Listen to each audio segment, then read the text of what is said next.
everybody. Welcome to Infodumping with Friends. We still don't have the entirety of our party back for Killing School campaign yet, so we're just gonna do 2 weeks of Infodumping. I could have sworn I had a better planned intro than this. I'm of course Second Sister, and introduce yourself, my friend. Yeah, hello. I'm Asa. You could just, my name, my online handle is As8bakwTheSage, and, but you can call me Ason. Um, I am, I'm an indigenous slash Bosnian artist and writer who is, currently I have my hands in like a bunch of different projects, but currently the subject of conversation that is about to be discussed is about my webcomic, which I am working on, called Mask Guardians. I think this is actually gonna be like the second original work that's gonna be discussed in this channel. I think the first one was the Brony Analysis Dungeons and Dragons campaign. Oh yeah, wait, is that is that like the old one, or is that like or is there a current one going on? There is a current one going on, yes, Oh, but we were strictly talking about the old one.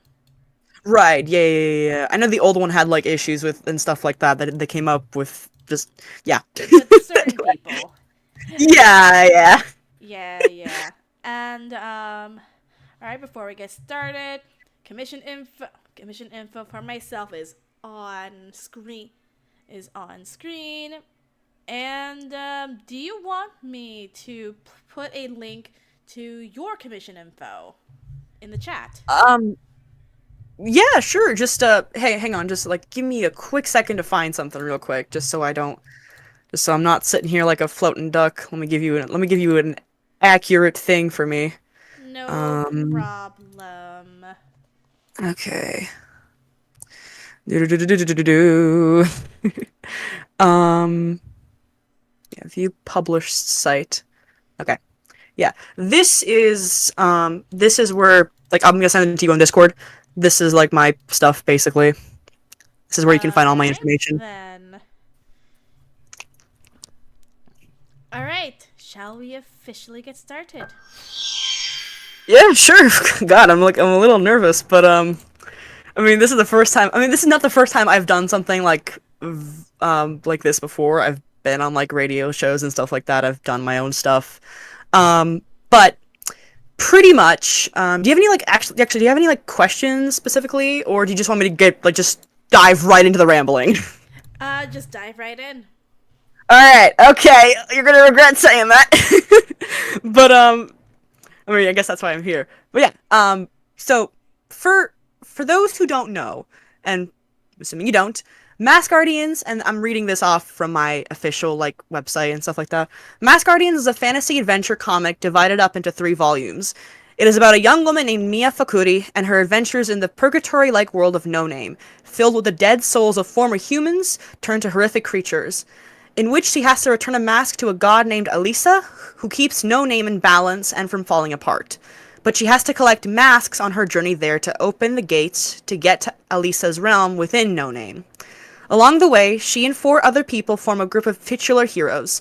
They're known as Claus, a large, soft-spoken demon; Stitchy, a poltergeist with 2 souls in her body and a weird personality; Adder, a snarky, smartass cat plushie; and Beowulf, a wise and clever wolf-like being. Mia's journey is perilous, but with her companions, she becomes one of the most famous masked guardians in history. However, should she fail and Elisa not receive the mask in time, the borders between the worlds of the living and the dead collapse, and the end of the world comes. Ooh. So, yeah, very dramatic, very, I guess, yeah, very like we're talking like I guess kind of almost urban fantasy in the beginning, and then like high fantasy later on with a dash of dark fantasy sprinkled in, and some science fiction elements in there too. But I guess I should start with the protagonists of this comic because yeah, the protagonists. They're the main characters. Um, gosh. So the list of characters compiled. Let me just. Yeah. All right. So I guess I'm gonna start with Mia. Mia is a black Palestinian American. She was born in America. She like her father was a black American. And her mother is like Palestinian, like Jewish Palestinian descent, which is a bit more like it's kind of complicated. Her technically Mia's great grandparents are from Palestine, so before Before the, occupied Palestine, before before everything occupied Palestine, changed. before colonism attacked. Um, but anyway, that's a different topic of conversation. But um, but Mia's family pretty much moved to the United States as immigrants and stayed there. Um, and one thing that like so Mia's family is kind of like yeah. So she's Jewish. Her mother is Jewish.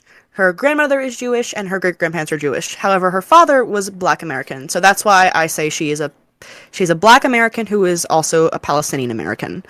Um, Mm-hmm. and she is well, she's kind of a interesting bag. So Mia grew up like her father died before she was born, and it's kind of hard on her because especially for her mom because her mom is not a college graduate and Ooh. her mom slowly gets her her degree as a registered nurse um over time. But Mia used to live with her grandmother, whose name is Eliza, Mm-hmm. and Eliza and Sarah is Mia's mother, had kind of a very tense relationship. They weren't exactly friendly. Um, and with each other. But they both loved Mia, but they both had very different ideas of how to raise her. And in this world, magic is not common, but it's known about. It's just not talked about in like general society because it's not really people believe it fell out of practice years ago, even though there are still people who practice the magic system in this world, which is called sorcery technically. Okay. Um, and people who are sorcerers are people who can use magic in some degree, but that's more complicated. Anyway, moving on. Um, but Mia herself is so she kind of grew up in a very chaotic environment, especially after she was like 12 or like she was like 10 or something. And her mother had her mother took her out of her mother's house. So Sarah took Mia out of Eliza's house, and the two have been on the road for a long time, and then they settled down in Florida, and that's where Sarah met her current husband, whose name is Gordon. Ooh. But yeah, so Mia now technically she lives in Miami, Florida, and this story takes place in 2015, by the way, because that's when I first started writing this story, 2015.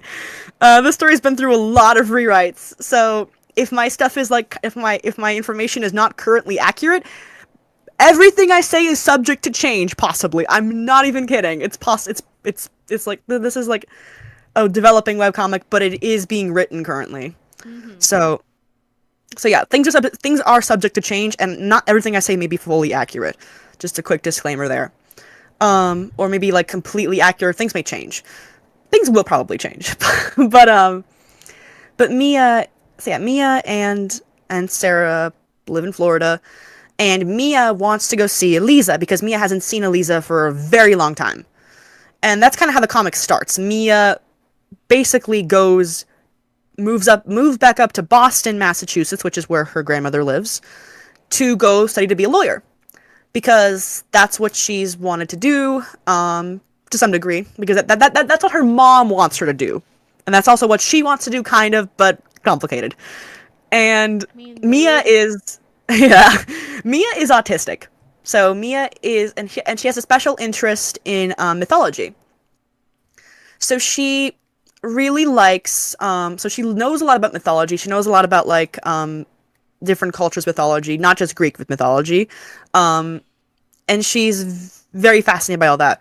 So when she goes to No Name, a world that's full of like mythological creatures and creatures like that literally have been talked about in mythology, she recognizes them and she's able to be a more active protagonist in that sense. I think at least.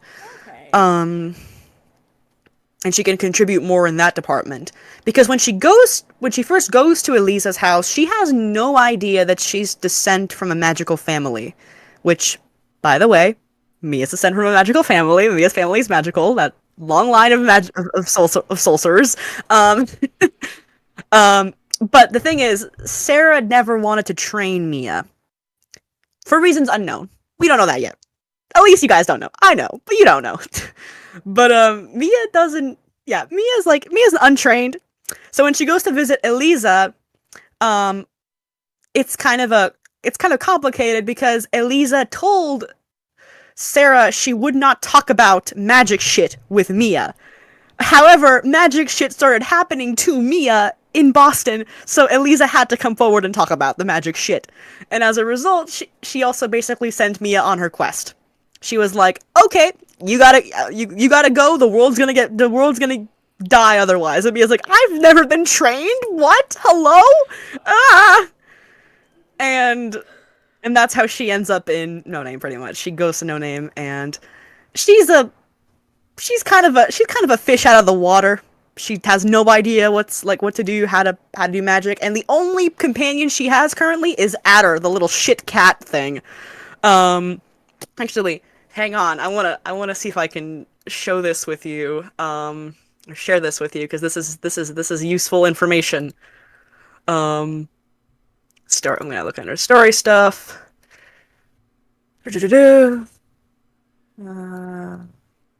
Character refs. Okay. So I'm gonna post this to Discord. So if you want to share this with the stream, you can. But these are the references of the main characters. And Oh. Okay. yeah. Mia's pretty. The little cat is just. They look He's fun.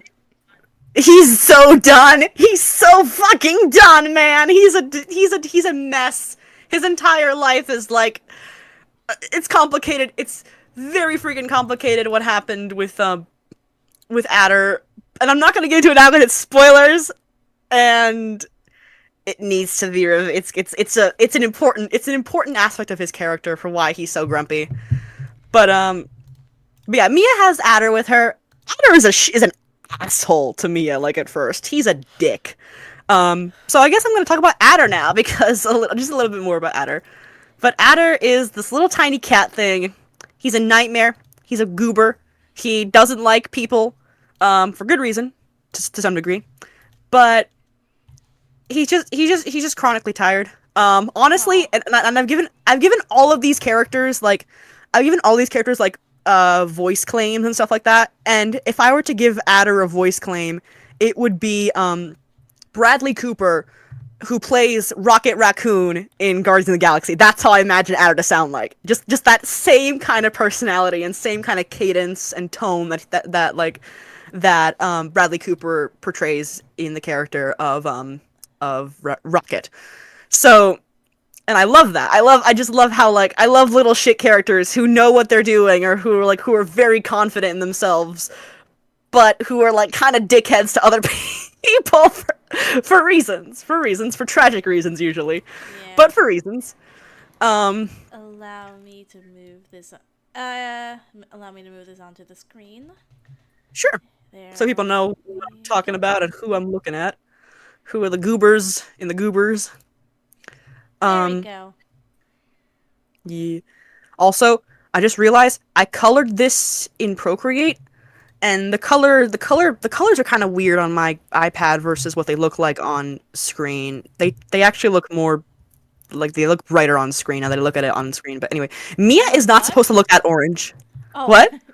They look like Mia is not they just look very bright. The colors on screen that I'm looking at right now, they look very bright. So Mia is not supposed to look that orange. That was if she looks orange on your screen, that will be changed. I promise. She's not supposed to look like that. She's supposed to be darker skinned. Um, What's that but yeah, one quote from RuPaul's I have no idea. What's I've that never one seen that. orange quote from RuPaul's Drag Race? Like, girl, look how orange you look. I'm so embarrassed. I'm so embarrassed because I pride myself on I pride myself on trying to draw like people of color and like it's like black characters like better, and I'm working on that, and Honestly, I'm she like, doesn't look that this orange looks to me. fair enough, but like I think she should be like darker, like slightly less like in that range. But anyway.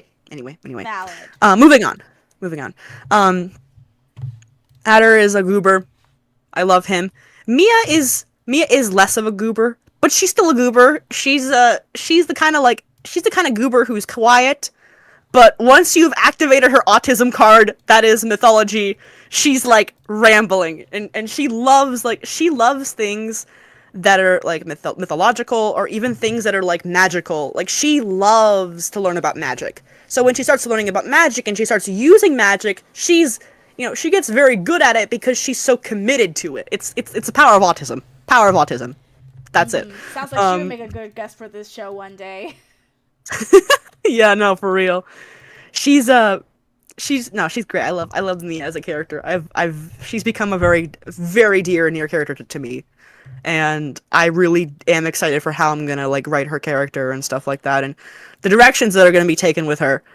But the next person to the side is Claus, and Claus is tall. He is 7'2". He's tall, very tall, and he and Mia are gonna be love interests. Like he is Mia's love interest. Aw. Yeah, and so Claus is interesting because actually there's so many things I want to say, but I can't because of spoilers, and I'm like, I'm vibrating I from get like it. You want to I'm talk like about the thing, but the thing's I want not to talk out about the yet. one. Yeah, I know. Like, I want to say something about this one specific aspect of his character that I think is super fucking smart, but I can't say it because it'll spoil a huge aspect of their relationship. But no, there's no, Claus is like he looks kind of scary. He can be kind of scary, but he's a gentle giant. Like that's kind of his thing. He's very sweet. He's very soft spoken. Um, he doesn't really, and he's not always been that way. He's all right. He's all right. Um, he's very Klaus is very like independent in a way, but he's also very loyal to the people he loves. I think all of these characters like are very ride or die for each other to some degree. Like they all really want to protect each other, especially once they get to know one another and become a found family. Because of course, is the found family fucking fake? The main characters are bisexual, damn it, and autistic. We got the double whammy here. Nice. Yeah, no, these guys are my babies. I want the good things for them, but first I must make them suffer for character development, of course. Um, but Claus is yeah, he's a sweetheart. He's he's very emotionally mature, I'd say. He's got like a lot of emotional maturity, and he's very good at listening to people talk, and he's very considerate of other people. Um, the one thing where he kind of falters at is that he can be a bit like too like if he really cares about someone, he has a hard time with I guess the term is he has a hard time like letting people go. He has a really hard time with losing people, and he's very scared that he's going to lose people in his life because he has a history of abuse. And his history of abuse is sexual in nature, unfortunately, and Oh. domestic. Yeah. And so he has that kind of trauma in his life, which really sucks. He's had it rough. But but it's nice because like Mia and Claus both help each other get better at being better people, which is what ultimately a relationship should be. Like two people working together and striving to be better. Um, Claus has like these one thing I can talk about him with which which isn't really a spoiler is he has like these like black he has like these like black marks on his like arms and stuff. Um, those are technically from a curse that he has. It's also why he has his mouth and nose stitched over with Ooh. like if you look at that, like that face, man, that face, Yeah, I he's see. got like stitched over. Um, and he also carries a huge ass sword because of course he does. This is a freaking like webcomic about like high fantasy concepts with obvious anime inspirations. Guys, big dudes got to carry a huge ass sword. And this sword is called a Heaven's Blade, and he Huh. forged it himself. He made it himself. Ooh. Yeah. All right. Our next character on the chopping block is Stitchy.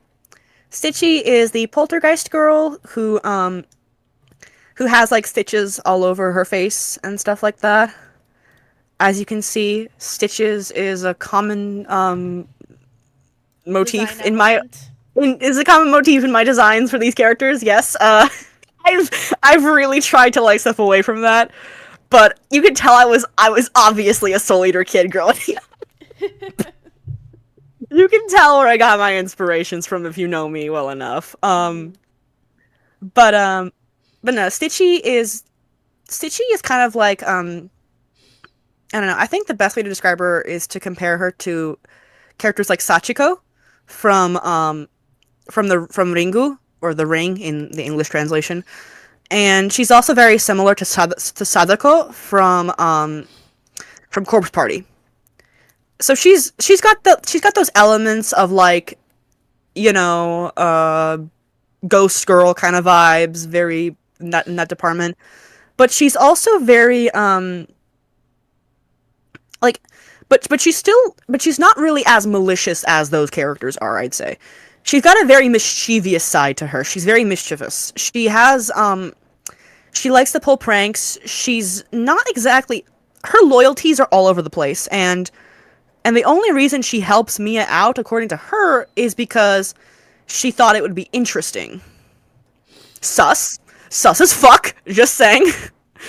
But and I mean Mia thinks so too. I mean I think everybody who first meets Sitchy thinks that that's sus as hell. Makes sense. But the problem is like when Mia and Stitchy first meet, there's a situation that Mia can't exactly escape on her own without Stitchy's interference. So that's you know important. Mm-hmm. Stitchy has to help me out of a jam, so she's like, crap, I gotta take her with me. Oh. Um, but the good news is Stitchy does eventually become part of the party, and does become a valuable member of the group, and isn't exactly is a good girl. She's a child though, like she's a child, but she sometimes acts like so you know how like people like say like all these lollies like these girls in like skimpy outfits like oh they're actually like 1,000-year-old like like monsters like Oh dragons or shit like yeah, that. that logic. Stitchy is that, but she's not like dressed in like clothing. She's what an actual like couple 100-year-old person would be like if they were trapped in a child's body. Stitchy is Stitchy acts like a grandmother at times. Like she'll pinch people's cheeks. She'll float up to them and be like, "Oh, you're such a sweetheart. Thank you for that." Like she'll be kind of like almost a little bit condescending. Like she'll act like an adult, very much an adult, even though she sounds and looks like a 12-year-old. Hmm. But she's like, she's not. But there's nothing with any kind of sexual connotations, and obviously her outfit is very much not that. so so none of the creepiness of it, and more of the like, how would an actual character who's trapped in a child's body behave? And to some degree, she still is pretty childish, and that's because of the way No Name works. I.e., if you're No Name and you're dead, you kind of are stuck to some degree. You are capable of changing, but your your maturity doesn't really change, especially if you've died. If you die at a young age, you don't really change in that department, but you can change in other departments. It depends on the character and what happens to them and how long they've been in No Name. Um, the reason why Claus changed so much from what he used to be, which was kind of an asshole, to what he is now, is because he's been there for like 2,000 years. And yeah. And by the way, Mia is 20, so she's an adult. She's there's none of this Twilight shit that like like oh someone's like and Claus is coded to be in his like mid 20s, so there. Um, no weirdness. I don't really like to think about like that kind of stuff. I don't. I really like personally. I really like monster human relationships or like characters like interspecies romances are fun to write because you can do all kinds of cool things with cultures and things like that. I think that's cool. And considering that Claus literally comes from the Roman Empire, like no, Roman Republic period, he yeah, he's like he has very different cultural perspectives that have obviously shifted over time because he's seen other people come and go in No Name. So he's seen how culture has changed and to some degree he has changed with that. But talking to Mia, someone who is from, from modern day Earth and who is like who has a different cultural perspective than he does, he really appreciates that because he doesn't really get a chance to do that with living people as often, like at all, ever. He's never talked to a living person besides Mia, like I mean, when he after he died, obviously. Yeah. God, like I am not gonna be excited for the trash takes people will have about these two characters. People are gonna like I'm gonna get people in my comments being being like this is so problematic. I'm like, no, it's not. Please go back and read me. Please go back to school and learn about media literacy. Please, I'm begging you. Please critically think about shit for 5 minutes. Like, we need to promote more works from people of color, really. And we I mean, can't yeah, do that's that if you're, like, purity policing shit. I mean, that's true. Yeah, I I mean, I think it's interesting how I don't like the idea that that I don't like writing taboo subjects. Like it's why I don't like writing about like, pedophilia or rape or stuff like that. That's extremely disturbing to me. I like writing about it in that it's negative. Like these are negative things that that characters and people deal with in real life and in the fictional worlds and how do you deal with that and how do you tackle those subjects respectfully and and that's a big thing in this story too. There are aspects of abuse and and that's a very that's a very careful thing you have to navigate when it comes to writing a story. At least I think so. Okay. And I guess Stitchy is just mischievous child, but also grandmother. The- um Now, and now what about this floof? That oh, the floof. That is Beowulf. Hey, And if you know anything about Celtic, not well, not I guess yeah, Irish Celtic mythology, you will know a that little bit. or like literature, you will know that Beowulf is a wait a minute, actually hang on. Am I saying that right? I want to make sure that I get this right. That I don't sound like an absolute idiot. Beowulf? Beowulf, the book. It's a okay. Okay. So it's an old English heroic epic poem. Pardon me. That very different thing. So it's an old English poem from the tradition of Germanic heroic legend consisting of 3,182 alliterative lines. So that's from Wikipedia. And the story of Beowulf is basically, and I read this back when I was like I was 14 for school. So it's been a while since I've read this book. But it's about this guy named Beowulf who goes on a bunch of killing sprees of like really of like powerful mythological beings and monsters, and It's cool.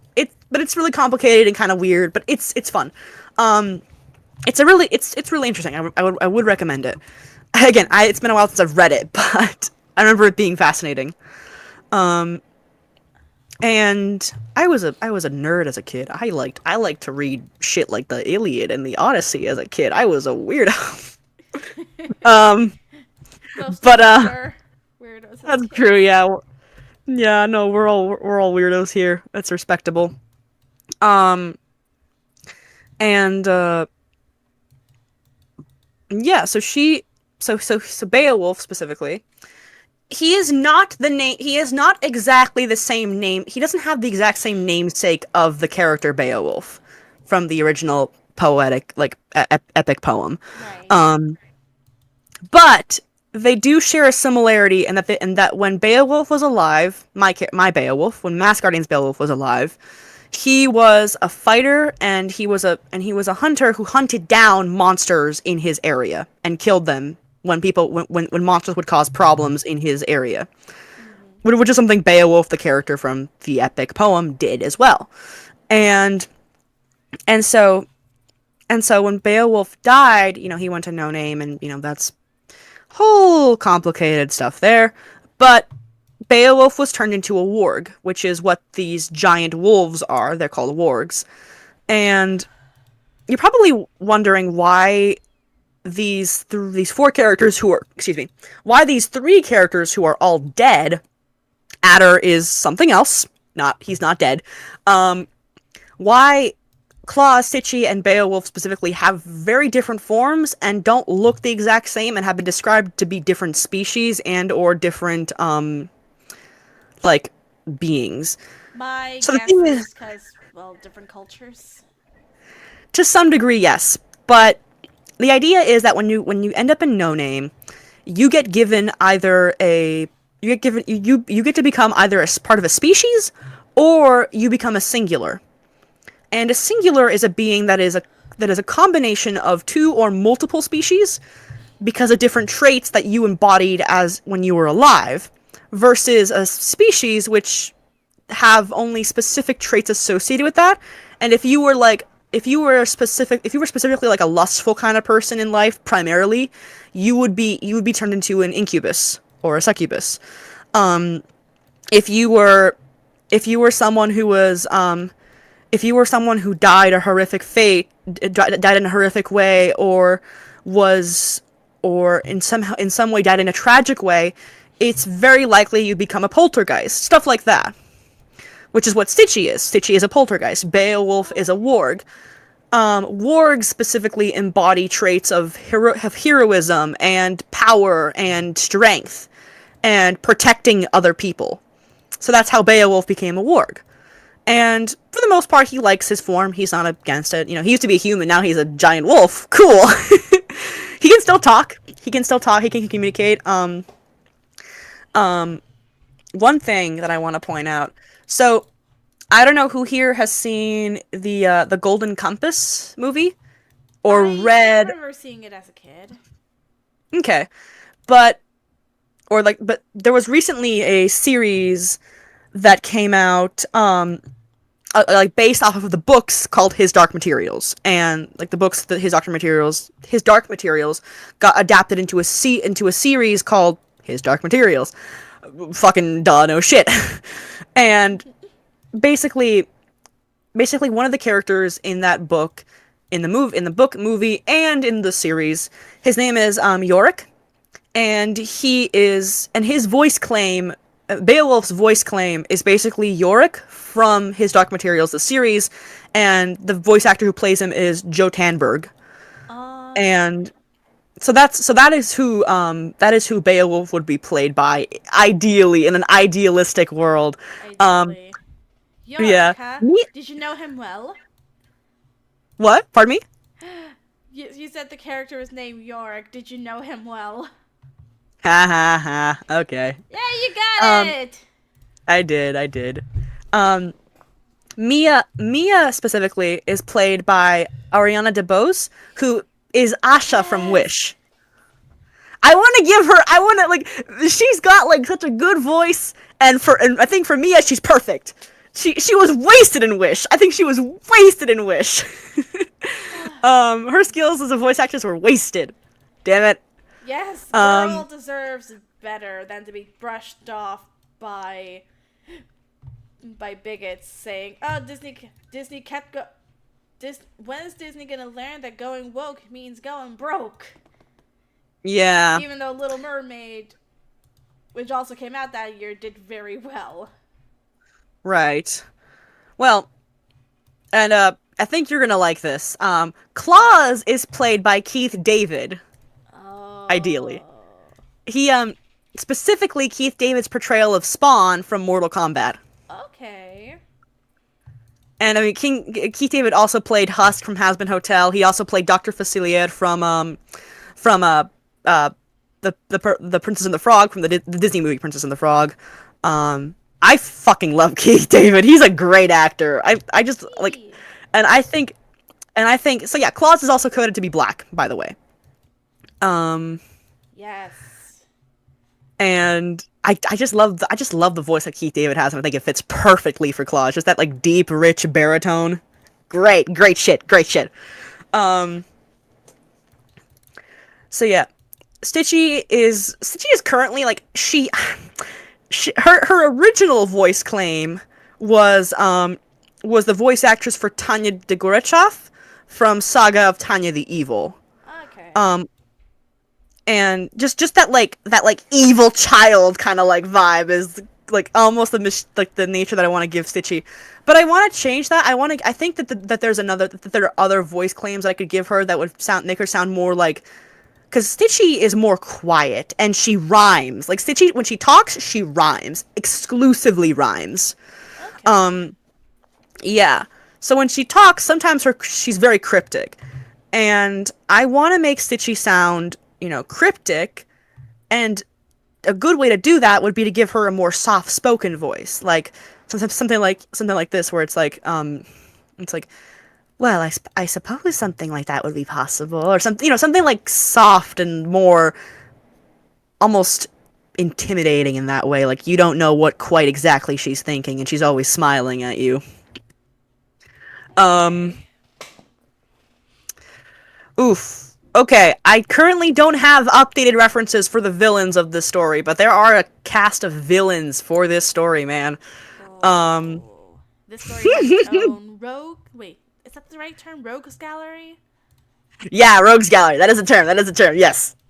This series has its own Rogues Gallery, pretty much. And the main bad bitch, his name is Is. Um, it's spelled Aies. Is. Oh, okay. And yeah. And one thing about me, I'm a very phonetic person. I have like I speak Serbo-Croatian, which is a very phonetic language.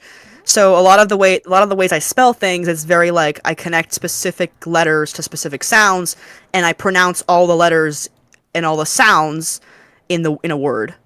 So if I make up Okay. if I make up a name, it'll typically conform to a specific phonetic um uh I guess sound or like That phonetic that system. makes sense. Yeah. Why did English decide to just screw with the English is weird because pronunciation that most languages have already decided to use? the problem is English is a combination of a bunch of different languages. It's a Germanic language, but it also has a lot of French influence and a lot of Latin influence as a result. It's And three French is a languages bit in the trench coat. more than that, but yes, that is the gist. English is a clusterfuck of a language because it's a melting pot of a bunch of different languages, and with a lot of French sprinkled in. I at least know Um, that the French part came in because William the Conqueror was also French, and so the country of England had to yeah, incorporate French words into their vocabulary. yeah. This sounds English was sophisticated. yeah, English is a language developed like I have like a special interest in like linguistics and stuff like that. English as a language developed over the course of like 1,000 years, especially because of French influence and conquering. Like people who like you said, um, France colonized and conquered England a lot of the times, and for a long time, and as a result, a lot of French words got slipped into English. So there's that. Anyway, back to Um, the story. yeah. Sorry. No, you're good. You're good. I like talking about like stuff like that. That's interesting to me. But anyway, so IS is he's the big bad. He's the guy who runs he runs the Aquarium Inquisitors, and they are a group of like they're kind of like the people who are in charge of No Name in this time in 2015, and they've been in charge for I want to say 1,000 years, give or take. No, actually less. No, yeah, 1,000 years. Yeah, 1,000 years. 1,000 years. 1,000 years. Yeah, and they've been in charge for 1,000 years.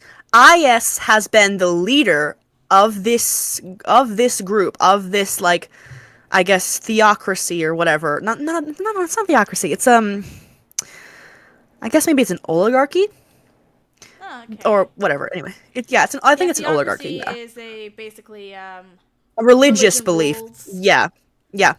It's a religious based ruling system where the religion or the people in higher powers in the religion control the country and the people. Mm-hmm. Um, Now this is more of an oligarchy where like the people who have like the most money and power control for a long time, and that's their deal. Um, so IS is the top bitch of this place, and he controls a lot of No Name as a result. He basically he runs this like this thing, and he is not about to let some actually Mia kind of unintentionally gets in his way. She doesn't get in his way because like initially she has no idea he exists, and he doesn't know she exists either. He's like, whatever. She's a mass guardian. Who cares? Mass guardians come in here. He's used to seeing mass guardians pop up here and there. Mass guardians have never bothered him ever. The problem is IS's rule is oppressive. It's oppressive. It's it's a lot of it's run by like slavery, and a lot of it even includes like and there's even like references to work camps and stuff like that. Oh. Yeah. And much like Germany or Russia, like in the 20th century, there's a lot of surveillance, and there's a secret police involved. And these are the Inquirium Inquisitors. These are the people who come in and, make sure people are behaving, and if not, you're going away. And IS basically indoctrinates and has people indoctrinate others to join his group to keep people in power, to keep himself in power and his group in power, where he has power. He's also very good at reading people, eerily good. He's got something going on there. Won't say what, but he's got something going on. And so the reason why he starts to harass Mia and co. and bother them and try to kill them is because Mia gets involved in some of the rebellion activities going on in No Name, because where there's an oppressor, there's gonna be a rebellion. And Mia helps out this rebellion for one thing and causes problems for IS. And so IS is like, so why is a mask guardian trying to fuck with me now? What the fuck? And he's like, you know what? I have to make an example of this little human. And so he's committed to try to kill her and try to like get rid of her and wipe her off the face of the earth. He is not a good dude. He's played. If I were to give him a voice actor, he'd be played by Wagner Moura. I hope I'm pronouncing that right. Wagner Moura. He plays Death from Puss in Boots. Oh, okay. Last Wish. Yeah, I just love that like intimidating like just it's so good. It's so good. It's perfect for IS and his like and how cocky and sure of himself he is. Like he knows what he is. He knows he knows how powerful he is, and he is a powerful guy. He's not someone you want to fuck with. So he's like he's like the I guess he's like Alistair or the V's from Hazbin Hotel if Alistair and the V's were actually a intimidating threat. Yeah. Because If they were actually they ain't. They just ain't. Like yeah, they just ain't. Um I am so sorry. I'm only getting to this now. Thank you, Philocleon. I hope I'm pronouncing that correctly. Thank you for the 100 bits. oh, cool. Yeah, thank you. Um and yeah. So the next character is and she's I love her so much. Her name is Aliceta. Aliceta is a succubus. But she's a trans woman. Yeah. And the cool thing about Aliceta is that, and I have this written down, and I want to give a specific thing for this because it's important that I get this right. Mm-hmm. Okay. All right. So here's what I wrote about Aliceta. So Aliceta was assigned male at birth in life. Her former name being Albero. However, what was different was the fact that Albero began to question her gender identity when she was very young and told her parents that she felt wrong being seen as a boy. What was even more surprising was that her parents let her live as a girl instead. Yay! Yeah, and this takes place, by the way, this takes place in the 14th and 15th century. I mean, we had a Roman empress who was trans, so Also, honestly not that surprising. Also, for those of you who think that I'm full of shit and that, there was no trans people in 14th century Europe. What the fuck? Google John/Eleanor Reichner and then come back to me with that, and then we can talk. I'm going to do that myself. Eleanor, how do you spell that last I name? can send you the link here. Ooh, gracias. Here. Yeah, de nada. I don't speak Spanish. That's literally the only Spanish I know. It's okay. Está bien. I would say, I guess in Abenaki I would say uliuni, which means thank you. Mm-hmm. You're right. Okay. So, however, when Aliceta's parents died when she was 9, she was taken into an orphanage and gave the nuns there her name as Aliceta instead of Albero. So the nuns in the orphanage believed she was a girl because she told them she was a girl, and she dressed in girly clothes, and she had long hair and all feminine and stuff like that. 9-year-old, don't fucking tell the difference, especially if you're coded in a specific way. Mm-hmm. However, she was eventually taken in by a noble family who owed her parents a debt, which is why they took her in. Aliceta's new family were sorcerers, so they were magical people, but kept that secret from the Catholic Church, and they taught Aliceta magic as well. Eventually, people started to notice that as Aliceta grew up, she resembled less and less a woman, which obviously sucked for her. What did help was that she actually learned how to make potions for herself to make herself appear more feminine. So, magic HRT, baby! Yay! Aliceta's family considered her a woman, and when questioned, they'd tell people she was a woman. She was eventually married to a man named Nikolaus Zufal. However, Aliceta's lack of ability to procreate didn't seem to bother her husband, nor did he ever pitch a fit about, obvious stuff. Okay, this is clearly not reality. Well, I mean, I don't know, man. You never know what the European nobles were getting up to in the days. I mean, that is true. You don't know. People kept shit quiet, and also I think one thing I was more talking about the whole just men understanding when their wives don't want to fuck them. No. It's more like, no, they actually did fuck. Oh, okay. They actually did have sex, and My mistake. No, you're good. And Aliceta, she had a penis, so he didn't this guy just was like, okay. just kind of was like, sure, all right. Like he loved her, she loved him. It wasn't like a, it was a situation where they both cared about each other, and he wanted to protect her. He didn't think it was wrong, because like, who does think that's wrong at the time? Because trans issues weren't such a big fucking thing in this time, because no one fucking knew what trans people were. So when people were so for example, if someone came up to you and was like, "Oh, I'm a woman, but I have like a penis because of like maybe genetic reasons or stuff like that," they'd be like, "Oh, okay, all right. Can you still like do the things that you're expected to do and stuff like that?" It's like, yeah, sure, all right, whatever. Like that's the vibe that I get. Like most people would not give a fucking shit.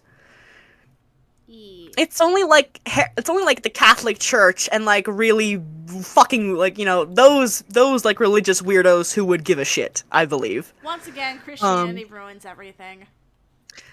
Yeah.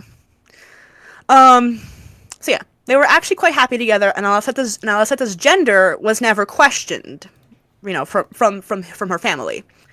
However, during a witch hunt, Aliceta was accused of being a witch, and she was burned alive. Oh no. So, also, this was during the 17th century, not the 14th, 15th century. This is the 17th century. Okay. So, yeah. So 1600s. Yeah. And yeah, so she was considered a witch. Because, yeah, and one thing is like when I was doing research about like trans people in Europe during this time, like with Eleanor Reichner, it was funny because she was arrested, she was tried for sodomy, only to have charges dropped against her, pretty much. Like they were like, okay, whatever. Like they thought like they were like, oh, she's like a. They thought that like John/Eleanor Reichner was like a, it was like a man, but then like people were like, I mean, it presents as a woman. I don't know. It's weird. It was funny. It's like, what the heck? How like can I commit sodomy? I'm a girl. You know what? Yeah, it's like. You know what? Fair enough, ma'am. Have a good day. Like, I don't know, like that's the vibe that I got. Like it was like a legal of like, what the heck, and then they were like, okay, fine, we'll let you go. We you can't, it's like, she was like, because like Eleanor Reichner was gender fluid. Like that was the idea that like she was gender fluid, which I think is super cool. However, like one thing I will say is it's like her existence as a trans woman is speculative, but if it quacks like a duck and it looks like a duck, it's probably a duck. Again, it could very well be a goose. That's true, but it's very unlikely that it's very unlikely, considering like if you read about her and you know about her and you see like how she's represented and how she talked about things and like what was like, it's like, this sounds like a gender fluid trans woman to me. Mm-hmm. Even if she probably did not use the term trans woman, she probably was like, I'm a woman, or I'm a man this day, or whatever. But she was a sex worker. Mm-hmm. Anyway, and she had like. I'm sorry. Yeah. No, you're good. You're good. I just think this is an important context because it is important to explain, the character. Context clues are very important. Yes. Yeah. Yeah. All right. So the next hoe is Endmer. No, wait. Actually, wait. Aliceta would be played by Susan Egan, who plays Megara from Hercules. Oh, and also Rose Quartz from Steven Universe. Yeah. I think that's a perfect voice for Aliceta, just like someone who's confident and like, however, Aliceta is also, Aliceta is very confident. She's very suave. She's got the vibes. She got the girly vibes. And the problem, and she's a shapeshifter because she's a succubus, but she tends to take on the form of a woman because trans woman, obviously. And one thing is that her loyalties to IS are questionable. That's all I'm gonna say about her. That's all I'm gonna say. Mm-hmm. Um, Next character, Endmer. And this is the last character I'm gonna talk about because everyone else is a spoiler, and that's, You no. don't want to go into End spoiler territory. Not yet. Um, Endmer. Ooh, okay. I love to hate Endmer because he is a rat bastard bitch punk that you want to kick in the face because he's the guy who abused Claus. Mm-hmm. And we don't like him in the slightest. We don't So, stand this man in this house. nope. And oh my god, I know that if this comic ever becomes like popular or something like that, I'm gonna get so many rancid fucking people shipping Claus and Endmer, and I'm gonna block every single one of those little bitches. Seriously, I am not tolerating. Like, I'm taking the exact opposite of approach of Vivzy Pop. If you ship my characters, if you ship characters that like are abusive, like that have like abusive histories and like or have been abusive towards each other, I like in my fiction, in my stories, you're getting blocked from me. I don't. You're not welcome in my opinion. Like go away, Mm-hmm. go away. That's weird. I don't want you shipping Enmer with Claus. That's disgusting. Go away. Um, so yeah, the two of them are just like they're very yeah. But anyway, Endmer is a conniving, callous, and but very intelligent man, and he uses that intelligence to get what he wants. Pretty much, he's like. Not to compare to Has Been Hotel, but to compare to Has Been Hotel, he's like Valentino if Valentino was actually threatening and interesting. Yeah, and if Madrano can actually make her mind up if she wants Valentino to be threatening or not, or just be Yeah. treated as a joke. Endmer is threatening. Endmer is scary. I ugh. We don't like Endmer. And I'm not gonna go that much more into him, but that's all I'm gonna say for now. And and he would be played by John Noble, who plays Scarecrow from Arkham Knight. Okay. Just that like deep, very like suave, like very like baritone, very like very sure of himself kind of voice. And yeah. I think that's all whew, I've talked a lot, haven't I? Fair enough. But yeah, but I'm very excited for this comic. I'm very excited for the premise. I'm very excited for people to read it. I'm excited to hear people's, thoughts or anything like that. Yeah. I just think it's gonna be interesting and yeah. Thank you, Hella Vitrium, for following. And yo, back. I think. Do kids still say yo these days? I mean, I don't know. I mean, I'm around kids. No, they don't say yo these days. They say things like yacht and actually no, poggers is not really common. So things like yacht and sigma and I don't know, man. The kids say weird. The kids have their own slang nowadays. TikTok Yeah. is weird. Yeah. I just know my preschoolers ain't saying that.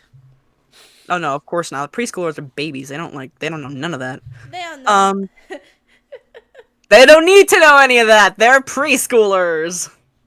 Yes. Um, but one thing, that I think is, but yeah, I think it's also the fun thing is this is a cast of predominantly POC characters um, most of whom are bisexual. Mia's bisexual, Claus is bisexual, Beowulf is technically bisexual, Adder is like Arrow Ace, but bi-romantic. Yay. Uh, goddamn. Um, and but Stitchy is the only like full Arrow Ace character. Like no, no, no, no, no, no, no, no, no, no, no. Also, technically speaking, Aliceta is also ace. Yay. She's a lesbian. Aliceta is bisexual as well. God damn it! So like all of the characters are bi. It's They have like okay. all of them are bi.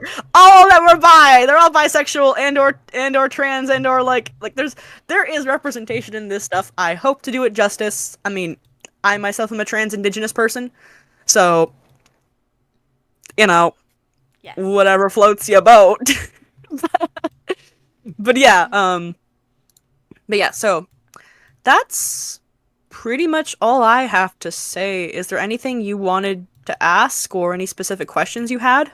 Um, what inspired you to make this series, essentially? Ooh, okay. What inspired me to make this series? That's a good question. A lot of things. One thing, Silent Hill. It's actually here are the original inspirations for this series. Silent Hill, Majora's Mask, and there was another one that I'm forgetting off the top of my head. But there was something else. But there's three of those three specifically, the three things specifically that inspired me. Majora's Mask because of the whole mask theme and mask gimmick that's going on in there. I didn't talk a lot about that, did I? No, I don't think you The did. idea. No, I mentioned that Mia is trying to deliver a mask to Elisa, who is this godlike entity, um, and she has to are are like of different are from different species, and the thing is, like, so when you kill a species, sometimes when you kill a species in No Name, you can, if you kill them in a specific way with specific weapons, you can get their mask after they die. After they die again, technically, because you killed them again. And their soul is contained within that mask, and they cannot be reformed back into their original body. They are stuck as a mask forever, pretty much. Oh, okay. So, kind of brutal. But the thing is with that and there's 10 masks from 10 different species that Mia has to collect in order to get to Elisa's realm. And all these species are like really powerful or really interesting, or there's specific things that they have to do. And um yeah. So So yeah, that's the mask premise there, just to get that over with.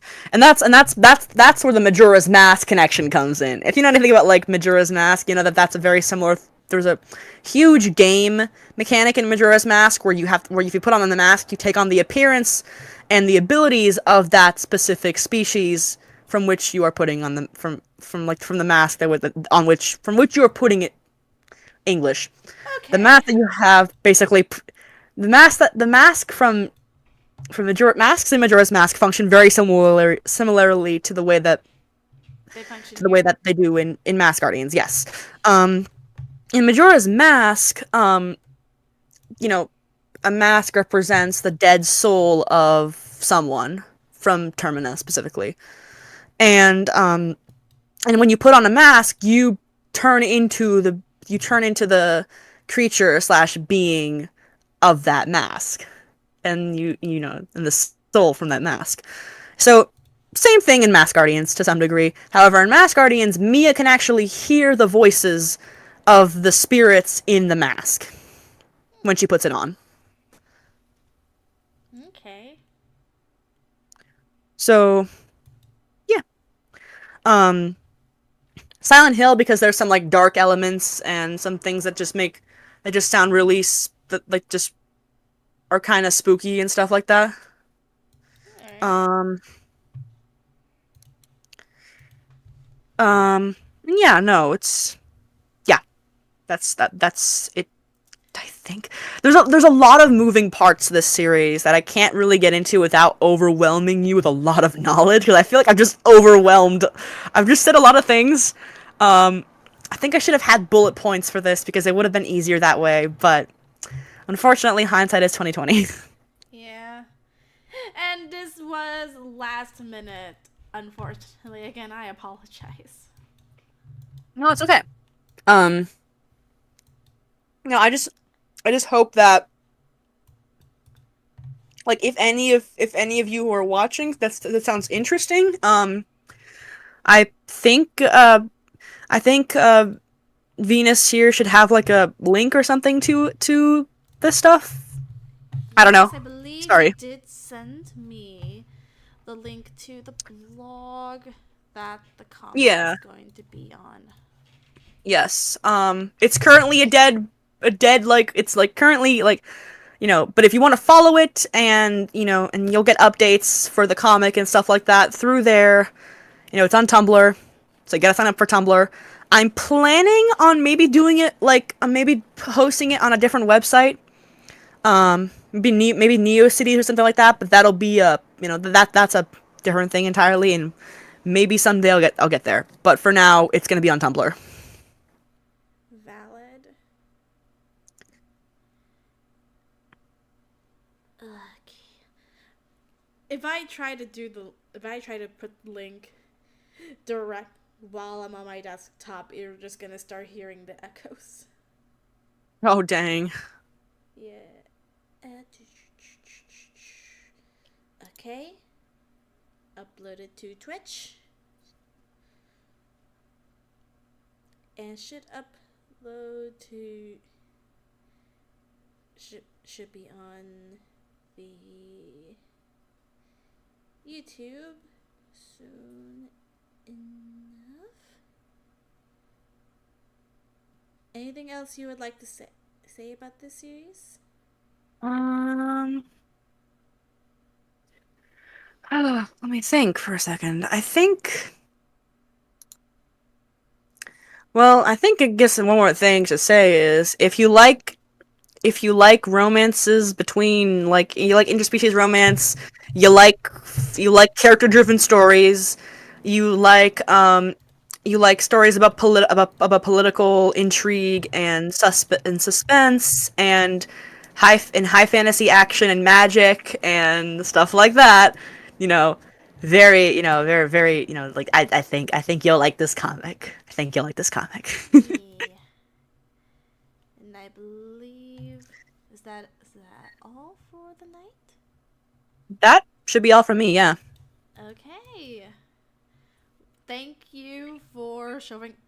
Thank you for showing up at last minute. Sorry, I sprung this button you last minute. No, you're good. This was fun. Thank you for having me on. You're welcome, and I will see you all in 2 weeks. Have a good night, everybody.